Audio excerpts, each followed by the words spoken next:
Hello guys, তোমাদের মাঝে আমি শেয়ার করতে চলেছি কলার মোচার একটা দুর্দান্ত রেসিপি। এই রেসিপিটা কিন্তু আমি যেভাবে তৈরি করেছি একদম ইউনিক এবং খেতেও সুস্বাদু। পুরনো দিনে সেই হারিয়ে যাওয়া রান্না তোমাদের মাঝে তুলে ধরছি। আমি সিন্ধু রান্নাঘর থেকে জানাই অনেক অনেক ভালোবাসা এবং শুভকামনা। আমি কিভাবে এই কলার মোচাটা রান্না করছি সম্পূর্ণই ভিডিওটা মনোযোগ সহকারে দেখো, কেউ ভিডিওটা স্কিপ করো না। ভিডিও স্কিপ করলে অনেক কিছু মিস করে যাবে।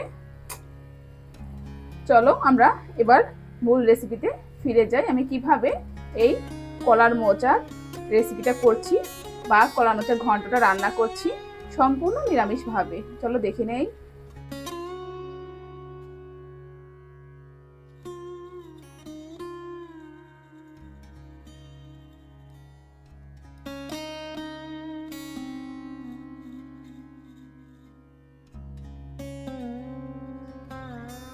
বন্ধুরা দেখতে পাচ্ছ এখানে কলার মোচা নিয়েছি।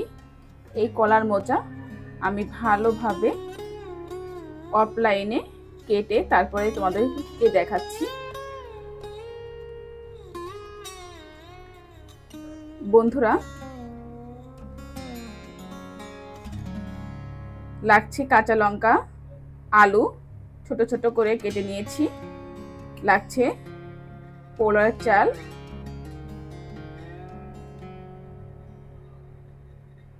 আর এই দেখো আমি অফলাইনে কেটে নিয়েছি কলার মোচা। এবার সম্পূর্ণ প্রসেসিং তোমাদের মাঝে আমি স্টেপ বাই স্টেপ বুঝিয়ে দিব যাতে তোমাদের বুঝতে কোনো অসুবিধা না হয়।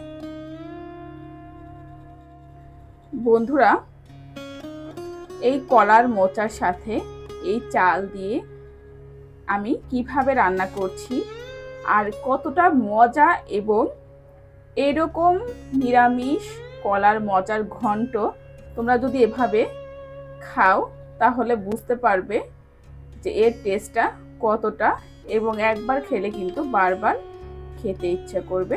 চলো এবার আমি স্টেপ বাই স্টেপ তোমাদের মাঝে শেয়ার করছি।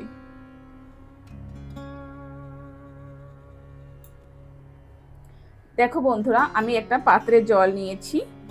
এবার আমি কলার মোচাগুলো দিয়ে দিব।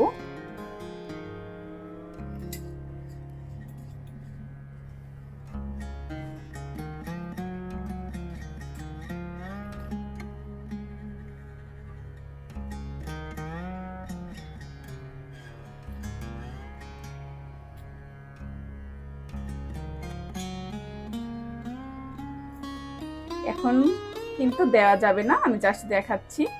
এই চালটা আমি ধুয়ে নিব। এবার আমি লবণ দিয়ে দিব এবং ভালো করে কলার মোচাটা সিদ্ধ করে নিতে হবে।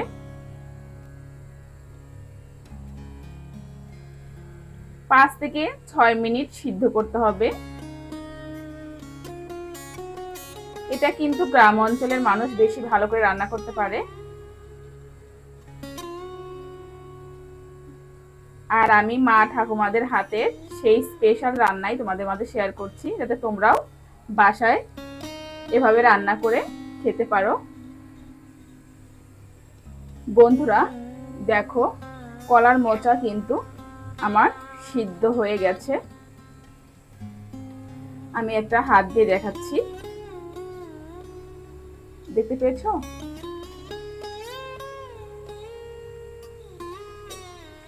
এটা কিন্তু ভালো করে ভাপিয়ে নিতে হবে, সিদ্ধ করে নিতে হবে।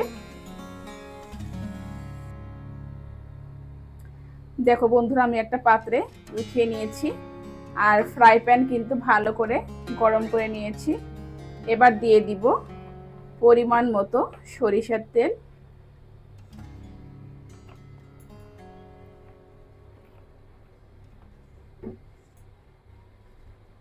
দিয়ে দিব আদা কুচি,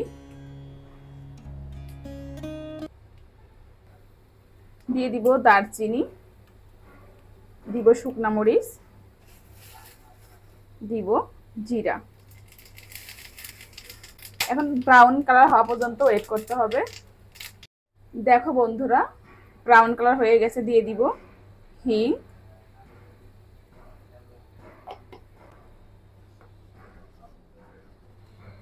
দিয়ে দিব আলু,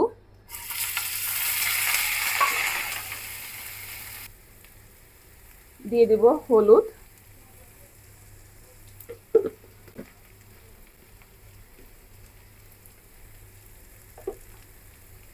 ভালো করে ভাজতে হবে।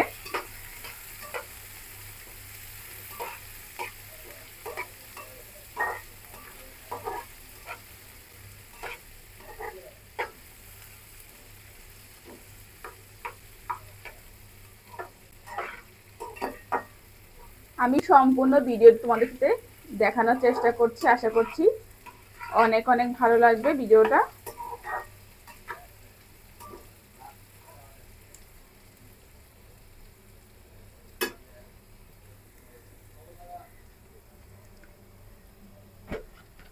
এখন আমি দিয়ে দিব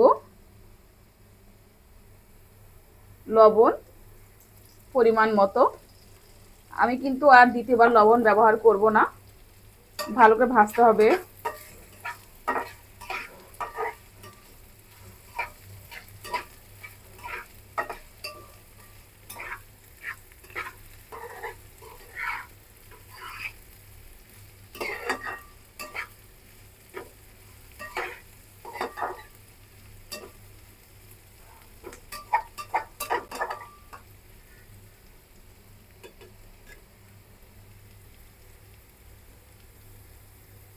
দেখো বন্ধুরা, আলু ভাজা হয়ে গেছে। দিয়ে দিব কাঁচা লঙ্কা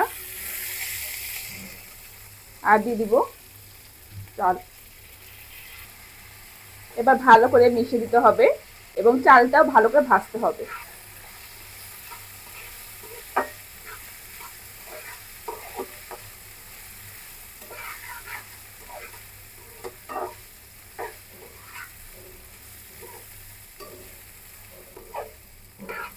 কতটা চাল ভাজতে হবে তোমাদেরকে দেখিয়ে দিচ্ছি, যাতে তোমাদের সুবিধা হয়।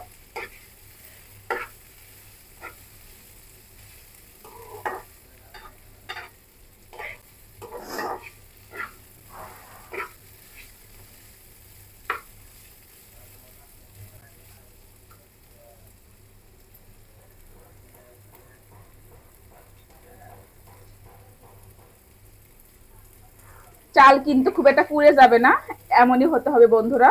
হয়ে গেছে চাল ভাজা। এবার দিয়ে দিব কলার মোচা।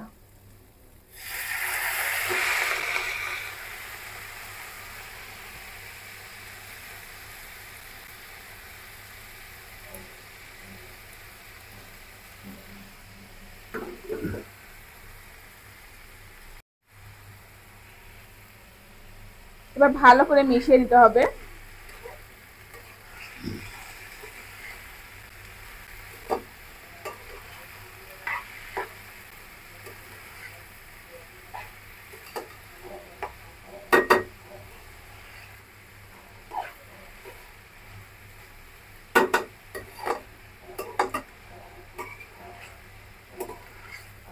কলার মোচাটা খুব সুন্দর করে ভাজতে হবে।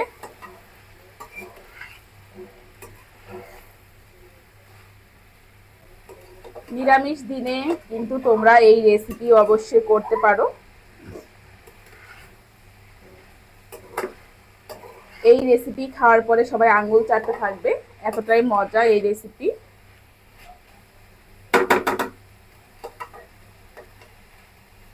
ভালো করে ভাজতে হবে বন্ধুরা।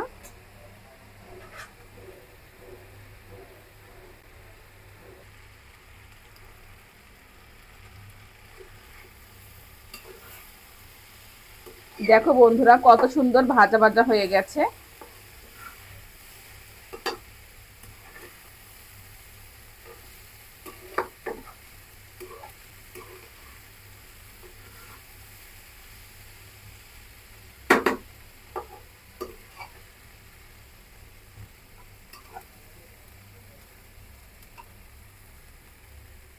এবার দিয়ে দিব জল।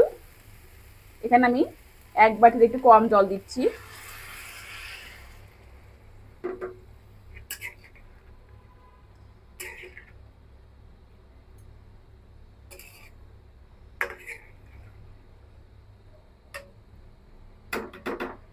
যাতে চালটা সুন্দর সিদ্ধ হয়ে যায়।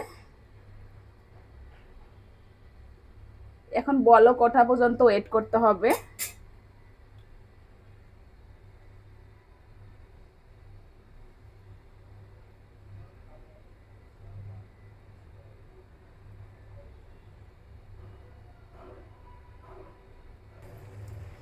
দেখো বন্ধুরা, বলক কিন্তু চলে এসেছে। এবার ভালো করে মিশিয়ে দিতে হবে, উপর নিচ করে দিতে হবে। আর চালটা কিন্তু আধা সিদ্ধ হয়ে গেছে, আর যে জলটুকু আছে এই জলটুকুতে কিন্তু চালটা ফুল সিদ্ধ হয়ে যাবে।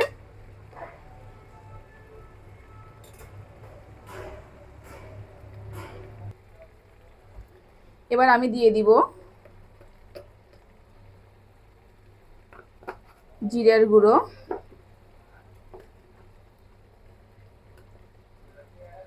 ধনের গুঁড়ো। খুব বেশি দেওয়ার দরকার নেই, অল্প অল্প করে দিতে হবে। দিব সাম্বার মশলা।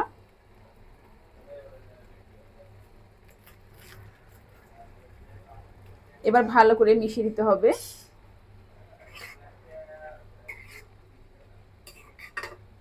এই মশলা দেওয়ার অন্তত 5 থেকে 10 মিনিট, 5 মিনিট হলেই হবে।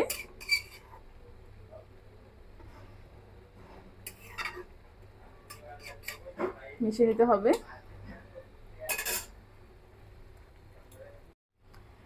বন্ধুরা দেখো, চালটা কিন্তু খুব সুন্দর সিদ্ধ হয়ে গেছে। আর হালকা একটু রস আছে বন্ধুরা, হালকা একটু রস আছে, দেখতেই পাচ্ছ। সব কিছু পরিমাণ মতো দিতে হবে। সব কিছু সুন্দর করে পরিমাণ মতো দেবে। যখন হালকা একটু রস থাকবে তখনই কিন্তু ঘি দিতে হবে। দেখো আমি দেখিয়ে দেই বন্ধুরা, দেখো চালটা কিন্তু হয়ে গেছে, ফুটে গেছে, আলু সিদ্ধ হয়ে গেছে। এবার ঘি দিয়ে দিব। বন্ধুরা ঘি কিন্তু খুব বেশি দেওয়া যাবে না, এতটুকু দিতে হবে। ঘি দেওয়ার পরে ভালো করে মিশিয়ে দিতে হবে।